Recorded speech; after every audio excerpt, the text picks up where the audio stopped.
هاتوون بۆ لای زانا عەبدوڕەحمان، پەرلەمانتار و میدیاکاری پێشووی یەکێتی و یەکێک لە دەنگە ناڕازیەکانی ئێستا و ڕابردوو لە دەسەڵات و تەنانەت هەندێک جاریش لە حیزبەکەی خۆشی.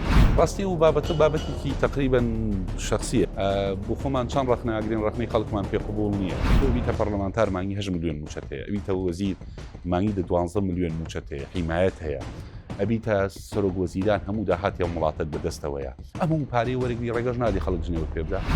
تۆ خۆت من بەشی بەڵێ من خۆم دەرگاگەڕاوم لە خەڵک پاڕامەتەوە بۆی دەنگ دواتر کە بووی بە پەرلەمانتار ئەوەت بۆ خەڵک کردەوە کە شایانیەوە بێت. نەخێر نەکرد. من پێم وایە پەرلەمان موسسەیەک نییە بۆ تحقیقی مافی خەڵک. کەواتە بۆچی پەرلەمان هەیە؟